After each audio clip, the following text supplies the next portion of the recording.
I think a lot of people are really scared about getting a capo or using one and don't use them enough. It can be difficult for starters, can't it? I was one of them.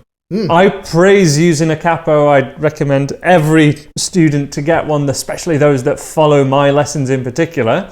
But I started playing guitar seriously when I was about 12 years old. Probably got it when I was 12. It was a Christmas present. And I didn't get a capo till I was about 17. 17, maybe 16, but like I was in a band. We'd done gigs before I got a capo. And I remember the guy in the guitar shop, demoing it, seeing what it was. And it was like, it changes the key. But he didn't explain what use that had beyond it just sounding higher. That's literally what I said. It just sounds higher, which is essentially what it does, but there's a lot more to it than that. Let's just show the two main types, but there are many others. This is a real fancy capo, really. A G7th capo. This is the one that I use, and the great thing about it is all the capo is ever going to do is clamp down the strings at a certain fret. There are even really posh capos these days that hold down certain strings, not others. Great. We're not talking about those. Nope. All 6 strings, essentially using, a capo instead of what our first finger might do, like a barring finger. Exactly. But what that does is a couple of really cool things. The same thing would, if you can put it at the 3rd fret. This is a trigger type capo, which is typically the one that I recommend because it's easy to use. Clip it on and off. The one thing I will say about that one in particular, if you just try and show that I think it's really flat. I think it's a really straight one. That's a classical guitar capo. And the fact that it's perfectly straight and our fretboards are not perfectly straight. This has a little arch to it. Many other trigger type capos have a little arch to them. Not too much, but that lets them ring out better. So that one might struggle to ring out as well. It was just the ones that we had. But if there is ever a string that doesn't ring out well, like that one's got a little bit of buzz to it, you need to adjust squeeze this one a little bit harder, and suddenly it rings out great. And that means I could even put it really high or over the bad side of the fret, for example, because it will sound better if I move it up this side. And it does pretty much ring out. Though to make it sound better, you would put it at this side of the fret. So what does that enable you to do? Well, if we had a song that was G and C, and that was our song, but we could not change between G and C that quickly to being able to play that song. Capo 3rd fret, and it's suddenly either E and A, which are the 2 chords that I teach any beginner, but also E or A sus2, which is even easier. But that's a really important thing to be aware of.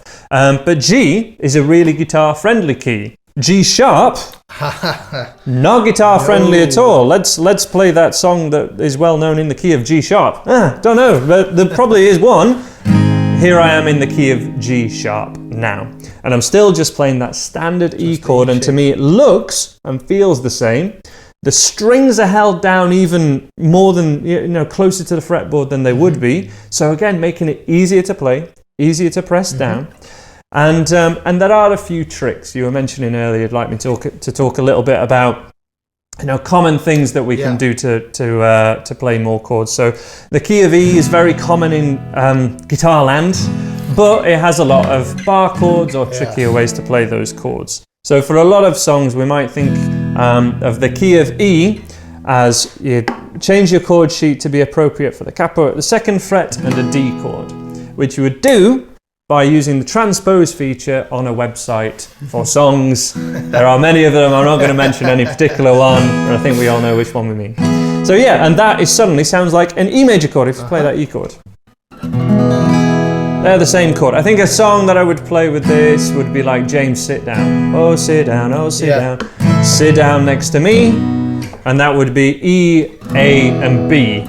The B you could play as a B7, but typically, to play James Sit Down, you'd be thinking the full bar chord. Exactly. Suddenly not a beginner song. With a capo, it totally is. There are other songs that you need a capo to be able to play, such as Wonderwall. You cannot play Wonderwall along to the record without a capo. You just need to, unless you've retuned your guitar or something crazy. That's just how it's played. When did you get a capo? How did you typically use it? I think I was a bit late as well, and I think I bypassed a bit of the difficulty with capo. So I've had some students say to me, but well, this song, I'm going to need a capo, but where do I put it? And I go, actually, that's, how do I tell someone?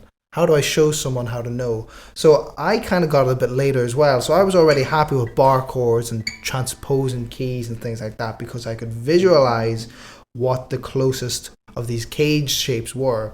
So you're already thinking about the cage shapes by the time you got a capo or a capo, we have to admit.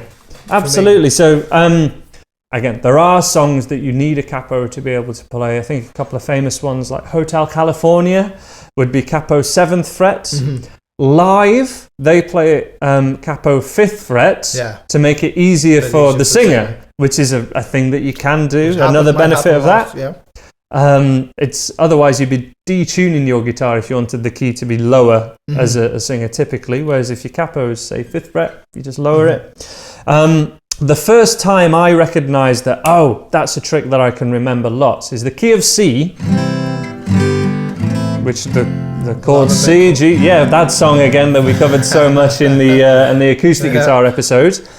If we move that to capo 5th fret and think of it as the key of G, that's the same thing. The key of G sounds like the key of C. If you stay on the C chord for me 1 second, just go to the normal, without the capo just for 1 second so we can demo this together. So you're on a C chord and you're in the key of C. I'm on a G chord, but the capo's at the 5th fret, but these chords sound the same. 3, 2, 1. One more time, nice and loud. Okay, mine sounds a bit more spangly because it's got higher strings, but every string is the same letter name. All the notes are the exact same. So that was Hallelujah I learned, where I was like, key of C. I've seen chords in the key of C, but this one's in the key of G because of the way that Jeff Buckley played it. Yeah. And that was a big one for me, for sure. Anything's in the key of B. I've got a few beginner songs that I teach in the key of, that are in the key of B, which would be B, E, and F sharp. Already, you know that famous F sharp chord that all beginners know? No, not really, not on guitar. So it's suddenly A, D, and E. Yeah. And that sounds like B. Play the B chord. A E chord. And F sharp. So again, 2 bar chords. And now didn't need them because of the acoustic. And when we did our absolute beginners episode, and we saw how hard it was just to play basic open chords and to get stuff ringing out, this really, really helps. Really.